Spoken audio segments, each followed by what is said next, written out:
Primeramente, destacarles el honor que significa para mí el estar hablando de filosofía en un lugar como este. Siempre distingo el trabajo de la persona que enseña filosofía al hacer filosofía.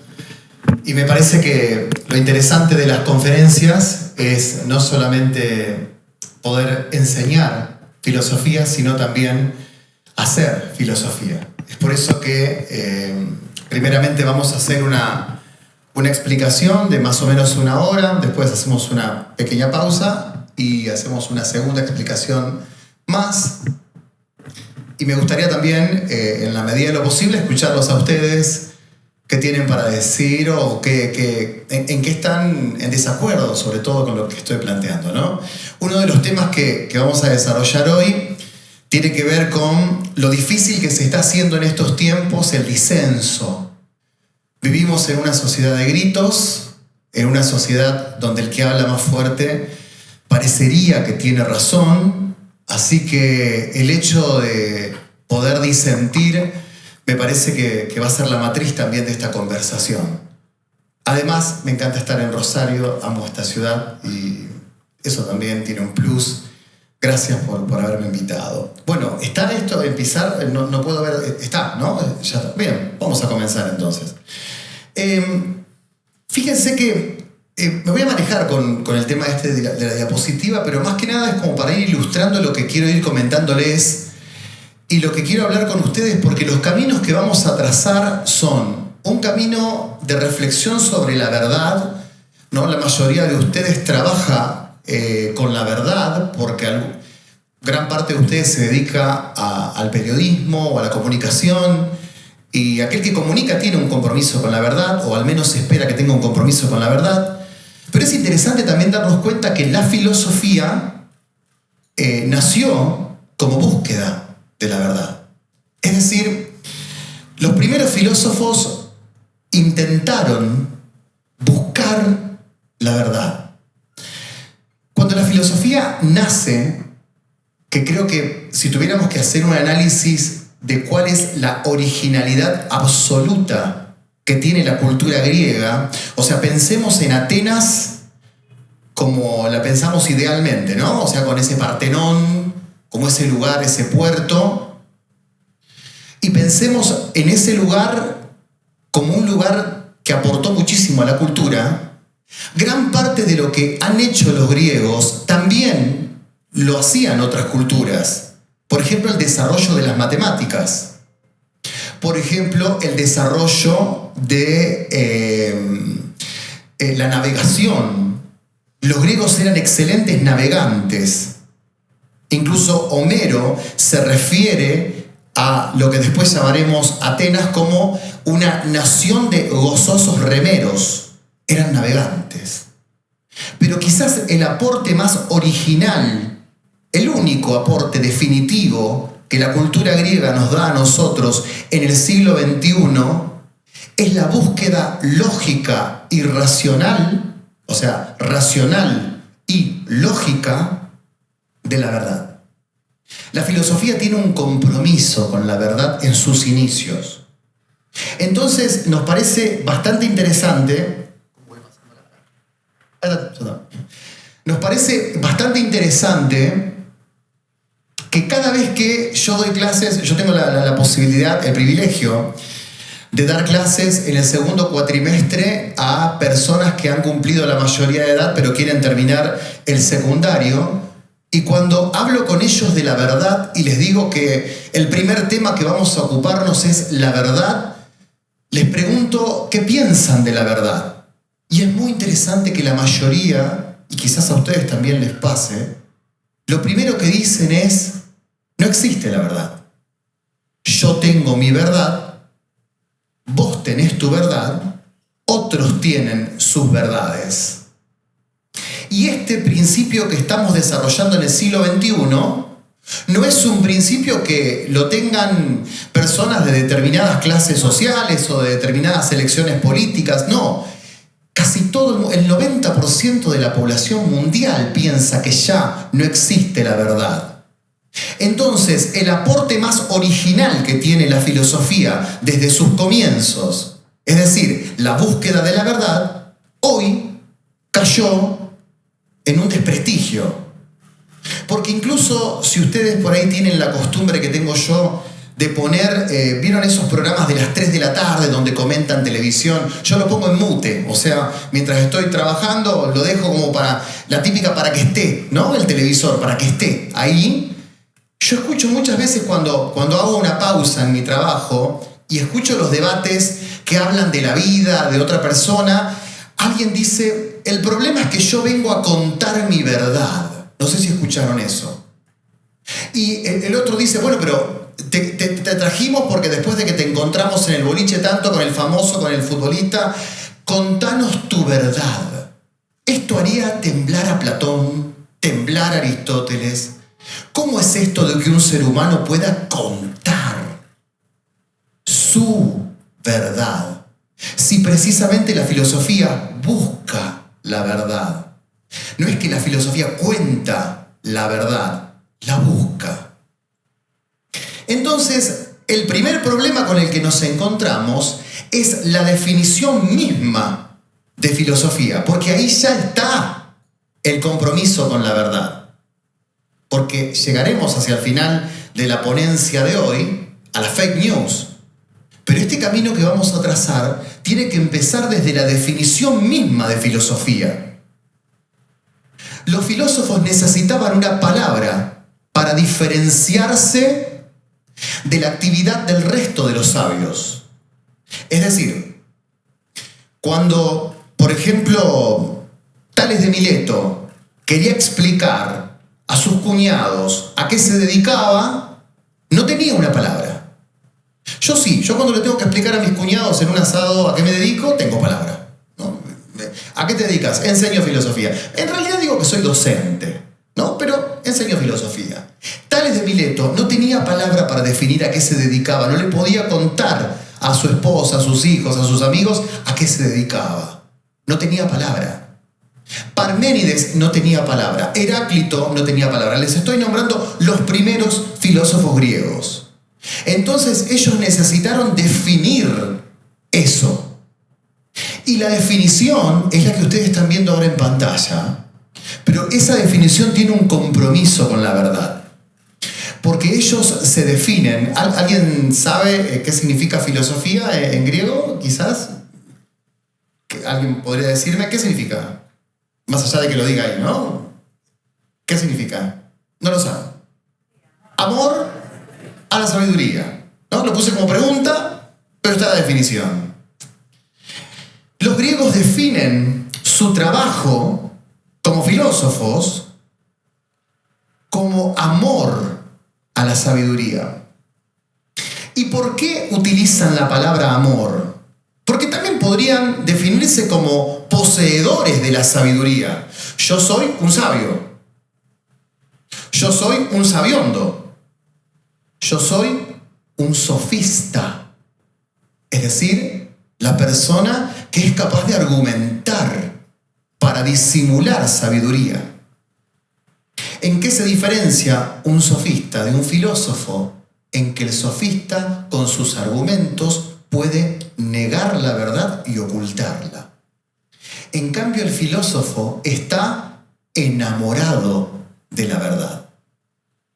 La diferencia que hay entre alguien que manipula la verdad y alguien que lisa y llanamente busca la verdad es que los griegos necesitaron definir y explicarles al mundo, a sus cuñados, a sus parientes, a sus amigos, necesitaron explicarles que la actividad que ellos realizaban era una actividad de amor por la verdad.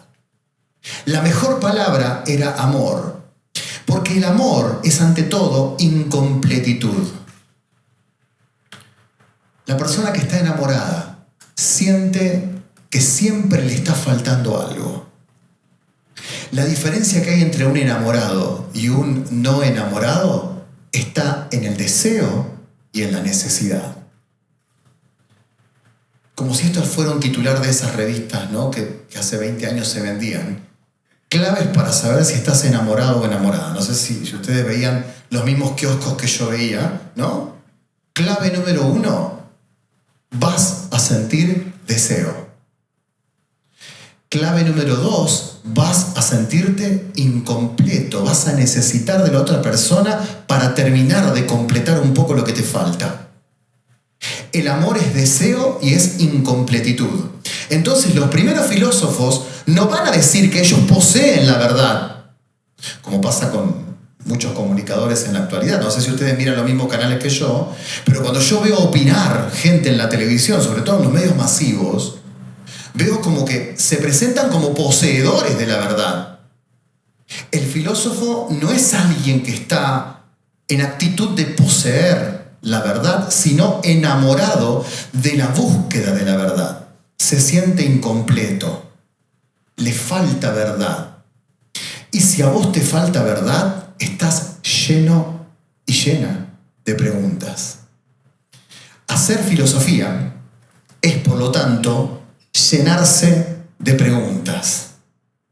Por eso uno puede estudiar filosofía, es decir, comprar el libro de Adolfo Carpio, que era un rosarino extraordinario, que escribió ese gran libro que se llama Principios de Filosofía, que yo, que tuve la suerte, a mí la vida me ha premiado con muchos seguidores en las redes, yo les recomiendo en cualquier parte del mundo, compren ese libro de Carpio, que es un gran libro para empezar en la filosofía, y lo escribió un rosarino. Ustedes pueden tomar ese libro, Principios de Filosofía, y leer filosofía y decir qué interesante. Este fin de semana, en vez de ver una serie en Netflix, leí un libro de filosofía. Eso es estudiar filosofía. Pero otra cosa es hacer filosofía. ¿Qué significa hacer filosofía? Viajar 2700 años atrás, entrar en ese espíritu de los primeros filósofos y enamorarnos de la necesidad de la verdad. No estamos completos sin la verdad. Buscamos, a través de la pregunta, ¿qué es la verdad? Tales de Mileto le explicaba a sus parientes que él era un enamorado de la sabiduría.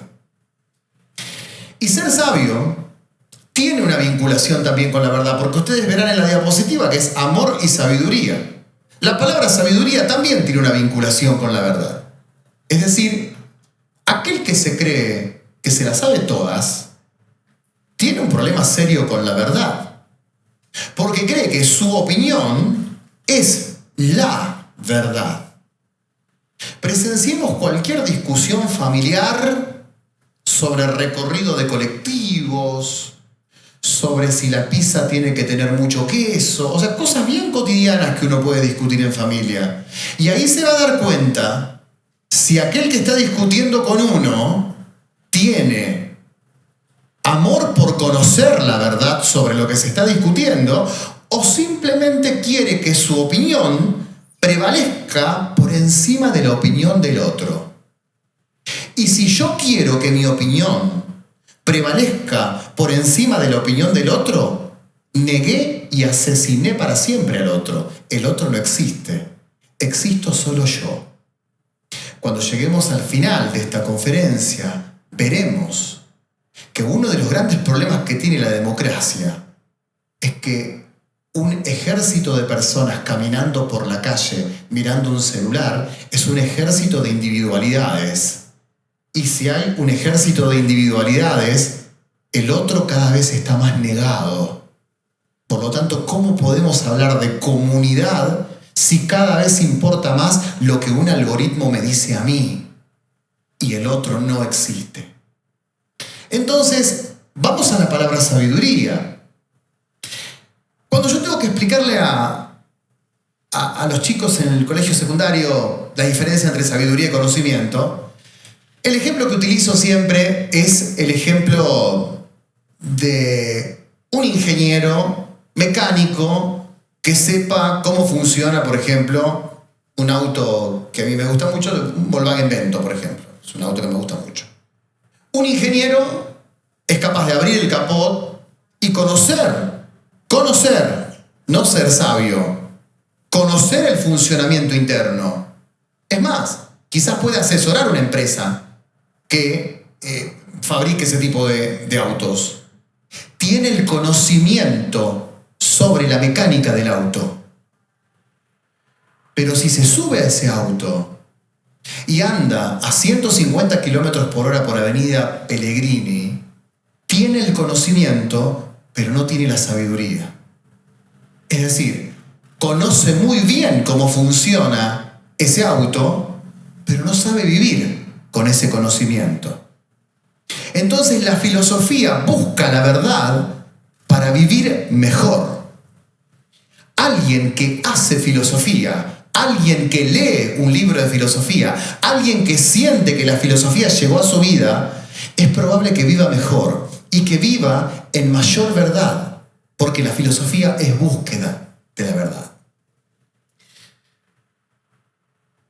Ahí vamos a diferenciar algunos conceptos, porque me parece que esto que yo les decía al principio, ¿no? En los programas de las 3 de la tarde, donde dicen, me vieron en el boliche bailable con el futbolista, pero vengo a contar mi verdad. Bueno, es porque quizás no se manejan estos conceptos, que en realidad son conceptos epistemológicos. La epistemología es una rama de la filosofía que tiene un nombre que ya suena aburrido, pero estos conceptos aplicados a la vida cotidiana quizás también nos pueden ayudar a no tener una visión tan negativa sobre, efectivamente, conceptos que son epistemológicos. Fíjense que el primero de los conceptos que tenemos ahí es hechos. Hecho. Es un hecho que acabo de servir agua en este vaso. Tenemos hechos. Son las cosas que van sucediendo. No lo que se va relatando sobre lo que va sucediendo. Son las cosas que están sucediendo. Otra de las palabras que tenemos ahí es opinión. Ya voy a desarrollar en las próximas diapositivas eso. La opinión vendría a ser la visión personal que tenés vos sobre un determinado hecho. Otro de los términos que tenemos ahí es certeza. No es lo mismo el decir verdad que el decir certeza. Alguien puede tener la certeza de que Dios existe, pero no animarse a decir Dios es así, así y así en verdad. Puede tener una certeza, pero ya vamos a desarrollar esto. Y después el concepto griego de verdad, que se divide en dos palabras griegas que me gustaría compartir con ustedes, que son aletheia y episteme. Son dos palabras distintas. Ustedes saben que los griegos tenían muchas palabras para cosas que nosotros en castellano tenemos solamente una única palabra, ¿no? Nosotros, por ejemplo, para el amor tenemos una sola palabra. Con la misma palabra le decimos te amo a la pareja, pero también le decimos te amo a nuestra mascota y también le decimos te amo a un amigo. Es decir, la palabra es la misma y los amores son experiencias distintas. Pero los griegos tenían palabras distintas para todos los tipos de amor. Para el amor de pareja tenían la palabra eros, para el amor de las mascotas tenían la palabra filia, o sea, tenían palabras distintas. Nosotros en castellano estamos limitados en este sentido. Y es por eso que con la palabra verdad es necesario que veamos dos dimensiones de la palabra verdad, ya que lo que estamos buscando es a futuro pensar la fake news como una forma de vida en la actualidad, que es precisamente algo que tiene que ver con la verdad. Vamos primeramente con la definición de hecho. ¿Sí? Es decir, es una acción, como dice ahí la definición, que se ha llevado a cabo. Por ejemplo, yo puse agua en este vaso. Es una acción que se ha llevado a cabo. Estamos rodeados de hechos. Hay corrientes filosóficas que dicen que los hechos no existen. Y hay corrientes filosóficas que dicen que solamente existen hechos. Hay corrientes históricas que dicen que es muy difícil comprobar que determinados hechos ocurrieron como se cuentan que ocurrieron. Pero lo cierto es que estamos todo el tiempo rodeados de hechos, porque estamos en acto todo el tiempo. Así que los hechos acontecen. De ahí a que nosotros podamos relatar los hechos de distinto modo es otra cosa. Pero el hecho es una acción que se ha llevado a cabo. Y la primera pregunta filosófica que podemos arrojar ahí es si el hecho que ocurrió es igual al relato que se cuenta sobre el hecho que ocurrió. Hay un cuento de Borges muy interesante que se llama La otra muerte. Básicamente es un soldado, es un gaucho que lo llevan obligado a la guerra a los 19 años y se cree valiente, pero cuando empieza la guerra sale corriendo y se escapa. Es tanta la vergüenza que siente en el pueblo, ¿no?, por esta situación, que se esconde en una casa y nunca más sale de esa casa hasta su vejez. Es decir, a los 70 años, Borges recibe algún tipo de información de que este hombre había muerto. Y la pregunta que se hace el cuento, para no spoilearles el final, es si todas las personas que participaron de esa guerra y vieron que este hombre salió corriendo, si todas esas personas ya se murieron, ¿el hecho aconteció? ¿Tiene Dios la autoridad como para hacerle revivir a ese hombre en un sueño ese momento para que pueda reivindicarse antes de morir? No sé si es clara mi explicación sobre el argumento, pero será, o sea, si a vos te pasa algo y lo vieron 3 personas y esas 3 personas se olvidaron, ¿ese hecho aconteció?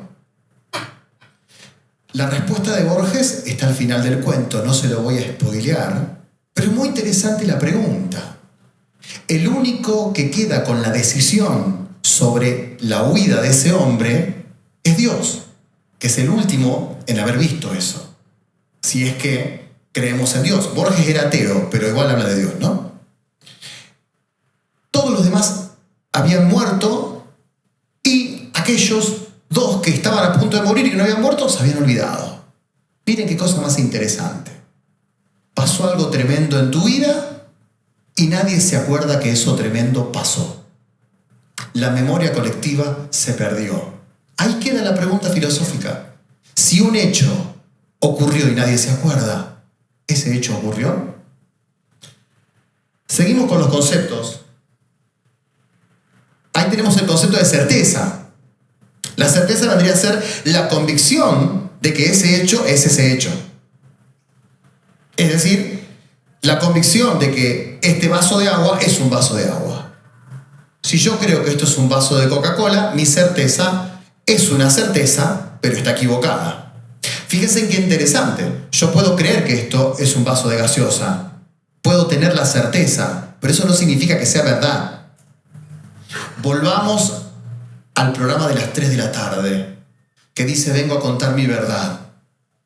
A ver, vos podés contar la verdad que sea, pero eso no significa que la verdad que el acercamiento que vos estés haciendo sea la verdad.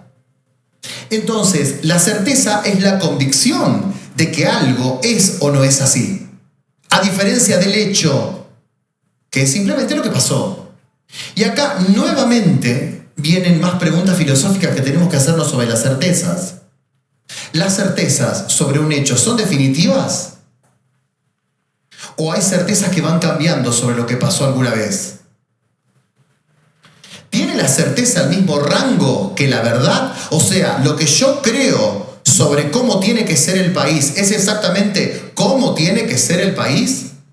Lo que yo creo sobre la problemática, la que sea, del hambre en el mundo, es exactamente lo que tiene que hacerse para solucionar el hambre en el mundo. En otras palabras, la certeza que yo tengo sobre un tema se correlaciona directamente con la verdad. Y por último me hago la más preocupante de las preguntas cuando uno prende los medios de comunicación o mira Twitter o mira redes sociales o entra en el post más rankeado de cualquiera de los canales de televisión que ya tienen sus Facebook, ya tienen sus Instagram, y ve que tiene 1200 comentarios y lee los comentarios. Uno se pregunta, ¿no será que estamos viviendo en un griterío de certezas? Griterío de certezas. ¿Qué sensación tienen cuando abren los comentarios sobre un tema? ¿Ven filosofía? ¿Ven apertura al otro? ¿Qué ven la sensación de, bueno, a ver, dialoguemos, quiero opinar sobre, pero incluso a veces sobre cuestiones completamente triviales, sobre cuestiones culinarias, incluso se arman unos debates que uno dice, no puede ser que se peleen por el sabor de una gaseosa, o sea, es como que es muy alocado, porque en el fondo no hay un problema con el hecho, que es lo que definimos recién, sino con la necesidad de gritarle al mundo mi certeza. No importa tanto el hecho que acontece, sino el griterío de mi certeza. Ustedes saben que yo empecé Filosofía en Minutos en el año 2017 porque mi hija en esa época tenía 6 años y me dice, deberías armarte un canal de YouTube y explicarle a la gente esto que vos me lo explicás a mí, en vez de explicármelo a mí, explicáselo a la gente. O sea, como diciendo, explicármelo a mí, explicáselo a la gente. Fue como una especie de decir, hasta acá llegamos, ahora más explicarlo, ¿no? Y primeramente eran videos de animación para mis alumnos de aquellos tiempos y después me olvidé, o sea, yo no sabía que se podían configurar los videos para que los vean algunas personas. No, lo configuré abierto y un día pasó un mes y veo que un video tenía 30.000 reproducciones y que había comentarios de todas partes. Entonces es como que de repente creció mi ego, lo reconozco, y dije, pero bueno, yo podría estar acá en YouTube explicando como dice mi hija, en vez de explicarle a mi hija, a mi cuñado, a mi tío y a mi mamá. ¿Se entiende? O sea, en vez de atormentar a mi esposa hablándole de Platón, podía hablarle a otra gente. Ese era el pensamiento que tenía cuando abro el canal de YouTube. Y como era un inexperto, yo creía que todo el mundo pensaba más o menos como yo pensaba sobre la vida. Esto es una convicción que Internet nos erradicó a todos. Antes de Internet, yo creía que la mayoría de la gente más o menos veía la vida como la veía yo. Yo no sé si a ustedes les pasa esto. Yo soy de la generación... los que tenemos 40 tenemos un privilegio. Y es que conocimos el correo de cartas. Yo mandaba cartas a ATC con dibujito mío para que me lo pasen en la tele. Conocimos el mail, conocimos la llegada de Internet, conocimos la PC, ¿no? El Windows 95. Conocimos el celular analógico que no estaba digitalizado, o sea que todavía no tenía redes sociales. Y conocimos el boom de las redes sociales. Incluso probablemente esta generación mía también conozca la divulgación por metahumanos, que es lo que se viene y todo lo demás. O sea, el futuro también creo que, si no me pasa nada, podré conocer más todavía. Y yo creía, hasta antes de las redes sociales, que la gente pensaba como yo. Y de repente una persona me comentó, sos un desastre explicando. Y eso nunca me lo había dicho ningún alumno. Obviamente, porque hay un vínculo de poder con el alumno, lamentablemente, y yo supongo que muchos alumnos míos habrán pensado, este tipo es un desastre explicando, pero no le digo nada porque quiero aprobar la materia. Esa relación de poder existe en la escuela, lamentablemente, y nunca lo había escuchado, pero de repente lo vi por primera vez. Y me acuerdo que cuando lo vi, me quedé 5 minutos pensando, ¿será que realmente soy tan mal profesor como dice este señor? Quizás viví equivocado toda mi vida. Y le respondí. Y le respondí enojado. Y pasaron 2 años hasta que entendí cómo funcionaba esto. Y una de las cosas que me explicó el famoso algoritmo de Internet es que si vos le respondés a un hater, el comentario va primero. Fíjate que el mismo algoritmo te está diciendo 2 cosas. Primero te está diciendo lo que no tenés que hacer, responderle. ¿Sí? Porque si le respondes, va primero. Y segundo te está diciendo, mirá que lo que a mí me interesa es que ustedes se maten. ¿Sí? O sea, las 2 cosas te las dice sutilmente. ¿Cómo? Posicionando primero el comentario que respondes cuando te ataca. Todo el mundo de las redes sociales, esto lo aprendí lamentablemente a sangre y fuego, funciona en base a tener a las personas la mayor cantidad de tiempo hipnotizadas mirando el celular y en base a la violencia, a lo que se supone que es un debate, pero es lo que dice acá, un griterío de certezas. Un griterío de certezas. También les dije que iba a hablar de la verdad. Fíjense que hay unos mates ahí. No sé si ustedes son materos como yo, pero a esta hora habitualmente yo tomo mates, sí, un poco más tarde, sí, quizás a las 5 de la tarde pongo la pava y tomo mates, ¿no? ¿Por qué puse un mate ahí? Para ejemplificar dos conceptos griegos. Los griegos no conocían el mate, obviamente, pero lo vamos a ejemplificar a la criolla, como argentinos. Fíjense que los griegos tenían dos definiciones para la verdad.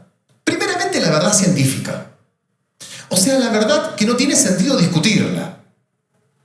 La verdad que tiene una cierta estructura lógica y una cierta coherencia, que si te pones a discutirla, quedas como un tonto.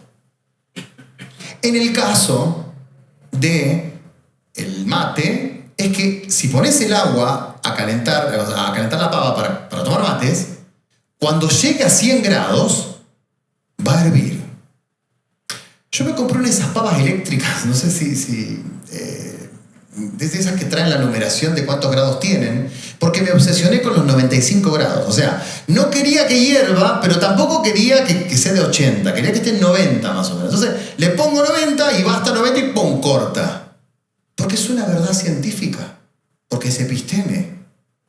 Porque voy a viajar a Corrientes, a Chaco, a Tucumán, al sur, a dar una conferencia, y voy a parar en una estación de servicio, y la maquinita va a decir 85 grados y esa agua va a estar lista para tomar mate porque no está hervida. Es una verdad científica, no tiene sentido debatir esto. No tiene sentido discutir lo que ya se comprobó científicamente. Esto es uno de los grandes avances de la humanidad. No discutir lo que se comprobó. ¿Qué sentido tiene discutir que el agua hierve a 100 grados o que la pava para el mate hierve a 100 grados? Esto es lo que los griegos llamaban una episteme. Es decir, esa verdad que está, en el caso de algunos filósofos, incluso fuera de este mundo y que no tiene sentido discutir. Pero también existe una verdad que sí es discutible, que es la otra que están viendo en la diapositiva, que se dice aletheia. Fíjense que el griego y el inglés pronuncia igual la TH, ¿no? Como una Z. ¿Sí? Aletheia. Aletheia es una palabra hermosa. Es una de las palabras que más me gusta de la filosofía. Porque aletheia en griego significa desocultar. Lo lindo de la verdad es que se te desoculta, se te muestra. Lo lindo de las crisis de tu vida personal es que son aletheia. Porque en las crisis se te va a desocultar la verdad de tu vida. Es decir, cuando estés en una fiesta es muy difícil que tengas aletheia, porque estás en euforia. Cuando estés en un gran momento y todos te estén felicitando, es muy difícil que estés en aletheia, porque no se te va a desocultar nada. Ahora, cuando entras en un gran problema en tu vida, cuando te avisan de alguna situación de salud que no te cierra, cuando te cuentan de algún amigo que está pasando un mal momento, cuando quizás tienes una crisis fuerte, eso es aletheia, porque se está desocultando la verdad de tu vida. La aletheia es desocultar, es que se te muestre lo que realmente sos. Fíjense que las aletheias que podemos hacer acerca del mate son, por ejemplo, tomar mate con la persona amada me hace bien. Es decir, eso es una aletheia. ¿Por qué? Porque es verdad. Y porque a la mayoría de las personas le pasa. Pero es objetable. Puede aparecer uno que diga, discúlpeme, yo tomo mate solo siempre, por más enamorado que esté. A mí no me toca el mate nadie. O sea, no es una verdad 100% científica, pero sí es una verdad bastante consensuada. Y es una verdad que se desoculta en mucha gente. Una vez me preguntaron en Instagram, ¿cuál es el mejor mate? La persona me lo preguntaba para comprarse un mate. Y respondí, el mate que se toma con la persona amada. Esto, que es una aletheia que se desoculta, es una verdad, pero no es una verdad 100% científica. No es una episteme, ¿sí? Otra de las aletheias que podemos ver es el mate acompaña a muchos estudiantes. Yo, por ejemplo, mi carrera, como le habrá pasado a muchos de ustedes, la hice en compañía de los mates, porque la hice entre el año 2002 y el año 2007, donde prácticamente el internet era algo de los cibers. Entonces tenía radio y mate. Y el mate era mi compañero de noches. Eso es una aletheia, es decir, el mate puede servir como compañero del solitario que está leyendo y está estudiando. Otra aletheia también que puede ser, el mate a veces es símbolo de amistad. Es decir, esto es muy interesante, pero los argentinos en el mate materializamos el compartir. Ahora con el tema pandemia está difícil la cosa porque ya no compartimos más el mate, pero imaginen un mundo hasta 2019, muchas veces el tomar mate significaba materializar lo que en realidad era un vínculo. O sea, volvemos material esta unión que se llama amistad. Esta unión que se llama noviazgo la volvemos material. Acá está el mate, lo comparto con vos. Y por último, el mate, esto es otra aletheia también, a veces es símbolo de no trabajo. Yo tengo un amigo que detesta el mate, dice, el mate es la herramienta del que no quiere laburar. ¿No? Porque él detesta el mate. Incluso una vez, una persona experta en recursos humanos me decía, yo no permito, permito que tomen mate, pero no públicamente. Me decía una persona que manejaba un personal bastante, muchas personas en una empresa. Pueden tomar mate, pero en una parte íntima en la cocina, no ante el público. Porque la imagen que se da es la de no estar trabajando. Fíjense que también eso puede ser una aletheia sobre el mate. Fíjense que contamos 4 cosas sobre el mate que podrían ser verdad, pero no son 100% científicas. Pero sí tienen un carácter de verdad. Un carácter de verdad. Bueno, seguimos avanzando con los conceptos epistemológicos para poder llegar después a lo que es este mundo de fakes. Acá viene un término que a mí me gusta muchísimo, sobre todo porque yo soy bastante consumidor cuando tengo poco tiempo de periodistas deportivos del fútbol, ¿no? No tanto porque me gusta el fútbol, sino porque me gusta ver cómo discuten, ¿no? Me parece que es un espectáculo interesante para una persona que se dedica a la filosofía, poner Fox y ver cómo discuten 2 personas acerca del fútbol. ¿Por qué? Porque precisamente olvidan este concepto, con todo el respeto y todo el cariño que le tenemos. Me parece que cuando yo veo esas discusiones, veo que hay como un olvido de este concepto, que es un concepto griego sobre la opinión. Los griegos a la opinión le decían doxa. Esa era la palabra, doxa. ¿Y qué es la doxa? Un acercamiento a la verdad. No es la verdad. La opinión es un acercamiento a la verdad. No es la verdad. Pero muchas veces uno mira cualquier tipo de debate y las opiniones no se presentan como acercamiento de verdad, sino que se presentan ¿de qué modo? Se presentan a ver quién grita la opinión más fuerte y terminamos diciendo cosas tan increíbles como el candidato presidencial tal ganó el debate. No sé si escucharon alguna vez eso. Ganó. El candidato a intendente tal ganó el debate. ¿Qué es esto de ganar? ¿Qué significa? ¿Que gritó más fuerte su opinión? Porque si entre los dos están buscando la verdad para la ciudad, la verdad para la provincia, o la verdad para el país, o la verdad para la polis, digámoslo en griego, si están buscando entre los candidatos la verdad, se están acercando, nadie debería ganar nada.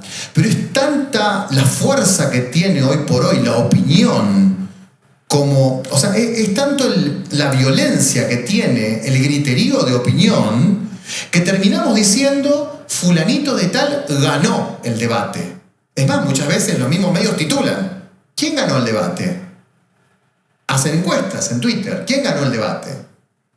Y las opiniones, conceptualmente hablando, no son triunfos, no son ganancias. Los griegos tenían una escuela, dentro de su cultura, existían unos maestros ambulantes que se llamaban los sofistas, ¿no? Ustedes lo deben conocer, pero básicamente el trabajo de estas personas era profesionalizar la docencia, ¿no? Yo estoy eternamente agradecido a los sofistas de que cobro un sueldo, porque precisamente los sofistas son los primeros en decir no podemos ser maestros simplemente por amor al arte, sino que tenemos que cobrar por enseñar. El tema es que los sofistas cobraban porque ellos te enseñaban a convencer. Y para un griego, el sueño de un griego de la Atenas del siglo IV o del siglo V, el sueño era que su hijo se dedique a la política. Así como muchos hombres hoy sueñan que su hijo varón juegue en la primera de un equipo de fútbol, en la Atenas antigua el sueño del hijo varón de la familia era que se dedique a la política. Y para hacer política en la antigua Grecia tenías que saber discutir, tenías que saber debatir, tenías que saber ganar debates. Entonces los sofistas trabajaban con la mejor doxa.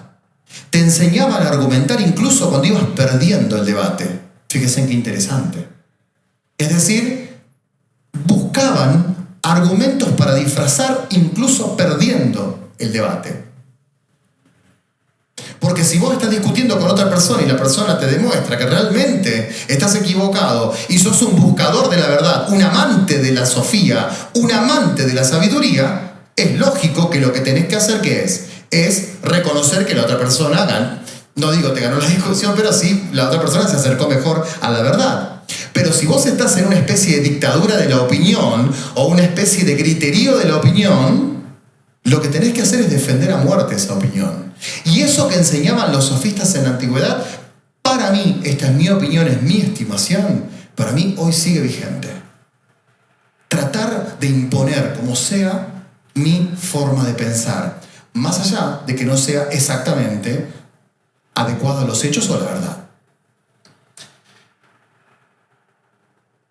A lo largo de la historia, esto lo vamos a repasar rápido, algunos filósofos han visto la verdad de un modo u otro. En el caso de Platón, ustedes recordarán el mito de la caverna. Para Platón y para gran parte de la cultura cristiana, la verdad está fuera de este mundo. O sea, yo lo que quería era compartir con ustedes la diferencia, la igualdad que había entre Platón y el medioevo, en esta idea que se ha instalado y que está presente incluso en muchos de nosotros, de creer que la verdad absoluta sobre la vida no está en este mundo. El primero en decir que la verdad absoluta de este mundo no está en este mundo es Platón. O sea, esto se los digo con todo respeto, si ustedes creen que hay una vida después de la muerte, el primero o los primeros en inaugurar esto conceptualmente son los griegos. Si ustedes creen en la inmortalidad del alma, incluso el catecismo reconoce haber abrevado en la filosofía griega como una base filosófica de lo que sería una vida ulterior. O sea que hay un más allá, que no solamente esta es la vida. Incluso en el medioevo, la creencia en una vida posterior era tan grande que la mayoría de las personas tenía como un concepto de peregrinaje dentro de la vida. Estoy acá de paso, porque mi ciudadanía es celestial. O sea, la verdad de mi vida no está en este mundo, está fuera de este mundo. Si ustedes creen en algún tipo de religión, ustedes creen que la verdad total de su vida no está en este mundo, está fuera de este mundo. Si ustedes no creen en una verdad por fuera de este mundo, no son religiosos o no creen en nada más allá de lo empírico, ustedes creen que si hay verdad, está en este mundo. Pero todo aquel que tenga algún tipo de creencia por fuera, o sea, que haya un fundamento por fuera de este mundo, esa persona tiene sus bases en el pensamiento griego. Los griegos son los primeros en instalarnos la idea de la vida ulterior. Y desde la racionalidad, o sea, pensándolo racionalmente. Pero, tal cual como dice ahí la diapositiva, en un momento llegó lo que hoy conocemos como la modernidad. Y nosotros somos hijos de la modernidad. Nosotros pensamos como modernos. Nosotros no pensamos como medievales. Nosotros no pensamos como griegos. Nosotros pensamos como modernos. Y les voy a poner un ejemplo que yo le llamo, en el colegio secundario cuando lo comento con los chicos, la religión de Homero Simpson. Es decir, no sé si ustedes vieron, pero los Simpson el fin de semana van a la iglesia. O sea, tienen la costumbre de ir a la iglesia. Como pasa con muchas personas. Pero de lunes a sábado, su vida transcurre por otro lado. Es decir, lo que inaugura la modernidad en nuestra vida es el concepto burgués de que esta vida merece ser vivida. El concepto burgués de que todo muy lindo con lo que va a pasar el fin de semana en la religión. Pero ojo, yo quiero ganar bien y disfrutar de los viajes de este mundo. Ojo, yo quiero comer rico en este mundo. Ojo, yo quiero tener un gran auto en este mundo.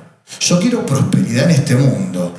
Es decir, ya no pensamos como medievales. Es decir, ¿para qué quiero riqueza si me voy al cielo? No pensamos como los griegos. Los dioses están en el Olimpo, controlando que yo no me exceda.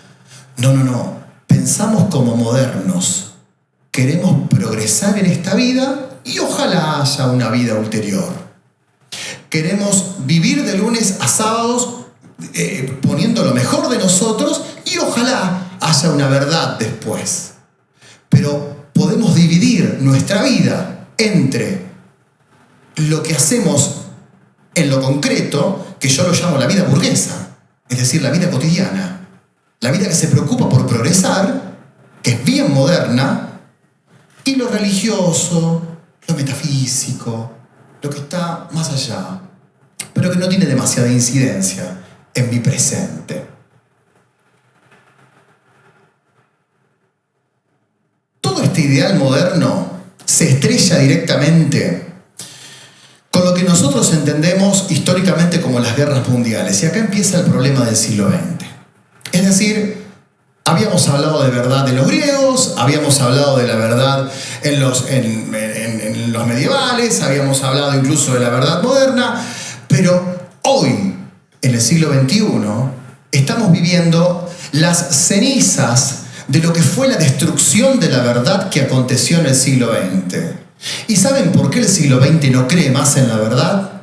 Porque aquella verdad científica que me iba a traer un paraíso lleno de cafeteras, lleno de internet, lleno de un montón de inventos, me trajo tanques de guerra.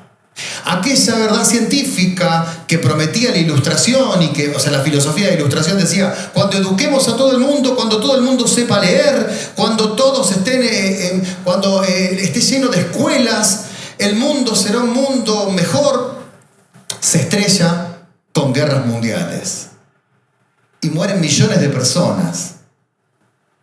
Y en vez de encontrarnos con que el conocimiento hace mejor al ser humano y la ciencia hace mejor al ser humano, nos encontramos con esto que dice Ernesto Sábato en Hombres y Engranajes, que está escrito ahí. La ciencia, por sí sola, no es garantía de nada, porque a sus realizaciones siempre le fueron ajenas los intereses éticos. Es decir, nunca le importó a la invención científica cuáles eran las consecuencias definitivas de esa invención. Una persona que está inventando, está creando. Y quizás eso puede ser una vacuna que salve a un montón de gente, pero también puede ser los principios de una futura bomba. Puede ser quizás un remedio. Puede ser quizás un celular para conectarnos, pero también puede ser la misma tecnología que se utiliza para manejar mejor un tanque de guerra. Porque si no tiene una ética de fondo, la ciencia crea, y lo que no es apropiado por nada, se lo apropia ¿quién? El mercado y el poder. Y tal cual como dice Ernesto Sábato en este gran libro, que es Hombres y Engranajes, el siglo XX está dominado por dos valores: la racionalidad dominante y el dinero. Las ganas de dominar, las ganas de controlar el mundo y el dinero, la economía, el dinero.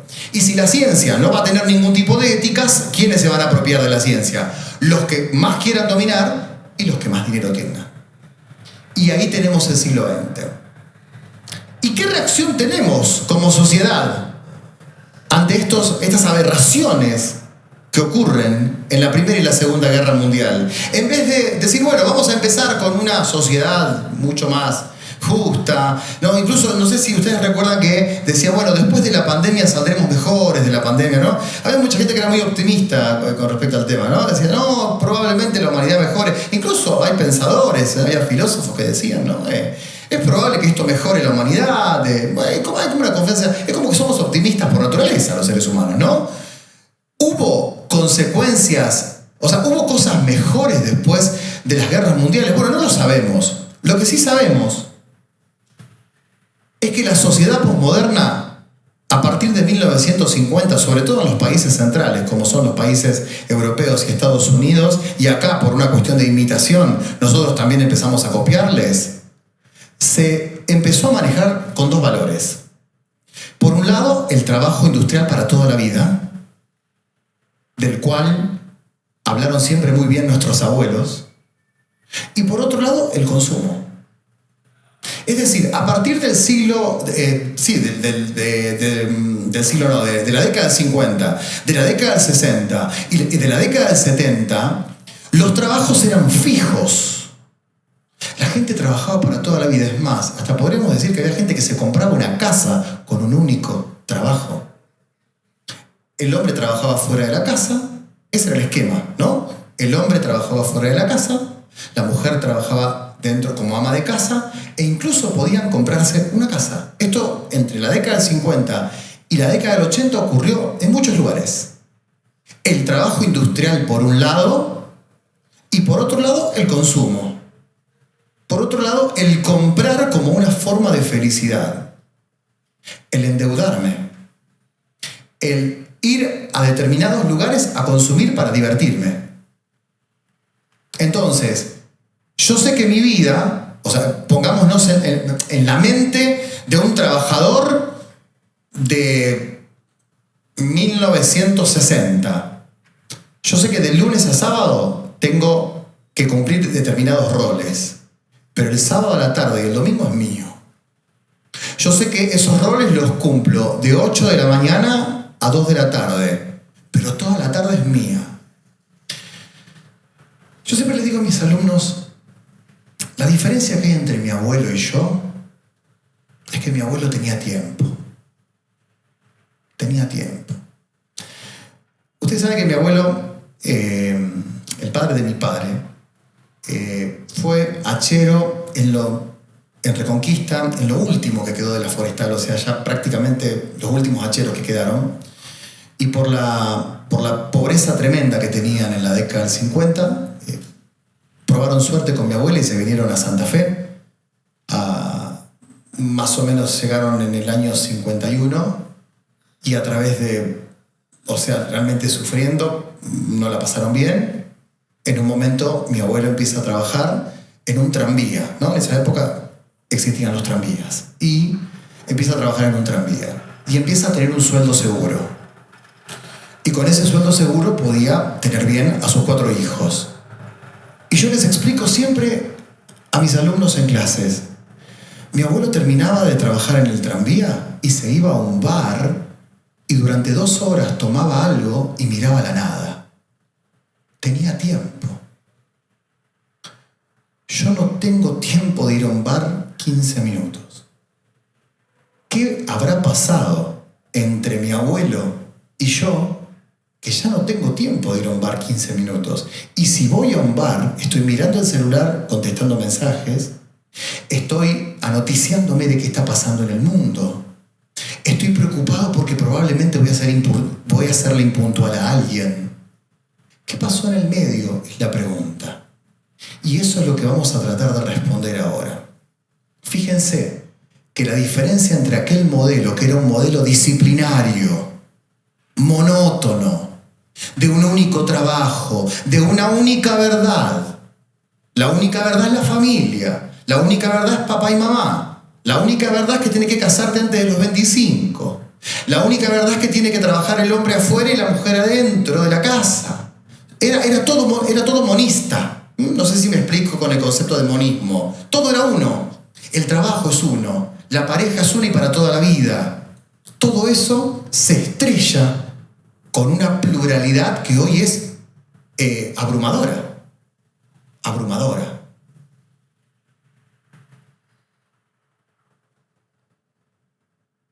En el siglo XXI, y con esto vamos a cerrar la primera parte porque ya después vamos a arrancar directamente con el siglo XXI, ¿no? Y con lo que significan las redes en general. En el siglo XXI, todo esto que yo le conté de mis abuelos entra en crisis. Y la pregunta que se hacen los filósofos y los sociólogos es: ¿qué entró en crisis? Los filósofos te van a decir que lo que entró en crisis fue la verdad. Es decir, nadie cree en la verdad. Por lo tanto, si nadie cree en la verdad, todas las opiniones tienen algo de válido. ¿Hay una verdad sobre el matrimonio? No. Todas entran en juego. ¿Hay una verdad sobre el proyecto de vida de un ser humano a nivel laboral? No. Por lo tanto, todas las opiniones entran en juego. ¿Hay una verdad con respecto a lo que uno tiene que hacer? El trabajo que uno tiene que elegir o la vocación que uno tiene que elegir para estudiar. No. Incluso hay una generación que hoy debe tener entre 20 y 25 años que hasta está replanteando el estudio universitario. Quizás no tanto en Latinoamérica, pero sí, yo sigo influencers españoles y están incluso replanteando esto. La otra vez estaba escuchando un influencer que él decía que lo que el título fue para el siglo XX, la marca personal es para el siglo XXI. Fíjense qué abrumador lo que dice. Porque él dice, yo con mi marca personal como influencer ya logré lo que mi abuelo tenía que lograr estudiando y peleándola 10 años. Es decir, estamos ante una crisis abrumadora de los monismos que tenían nuestros abuelos. ¿Y dónde está la respuesta? No lo sabemos. Los filósofos te van a decir que hay una crisis de la verdad. Y los sociólogos te van a hablar seguramente de cómo la digitalización y de cómo Internet entró en nuestra vida. Algunas bibliotecas de sociólogos te van a decir que el algoritmo es hoy el rey del mundo. Otros te van a decir que no solamente el algoritmo, sino la negación del otro es el problema de esta realidad que estamos viviendo. Internet, redes sociales, digitalización. Yo, en el año 1989, a las 12 de la noche, cuando cuando me agarraba una especie de insomnio, se apagaba el televisor y empezaba una desesperación. No sé si ustedes se acuerdan, una desesperación, no había más nada. Rayitas de colores. Un sacerdote que hacía una meditación, ¿no? Y se terminó. Y uno decía, ¿qué hago ahora? ¿No? Porque realmente la televisión dictaminaba que a esa hora terminaba y ya está. Yo tenía que viajar 40 minutos desde la escuela de Dante Alighieri, donde iba a la primaria, hasta mi casa. 40 minutos. Durante los 40 minutos memorizaba absolutamente todos los decretos que tenía el colectivo. Decreto número 652 de pertenencia de esto, todo, todo lo que decía lo leía. No tenía nada que hacer. Sabía aburrirme. Tenía una relación con el aburrimiento. La generación que hoy tiene 40 conoció el aburrimiento y también conoce esta desesperación por escuchar Spotify cuando vas en el auto. Esta desesperación por controlar una historia para no aburrirme. Es decir, ¿dónde está el privilegio nuestro? En que conocimos lo que era el aburrimiento más absoluto, pero también conocemos esta situación actual en la cual la digitalización nos mantiene todo el tiempo conectados. ¿Cuál será la tendencia de Twitter? ¿Cuál será la noticia del día? ¿Cuál será la opinión que se está imponiendo?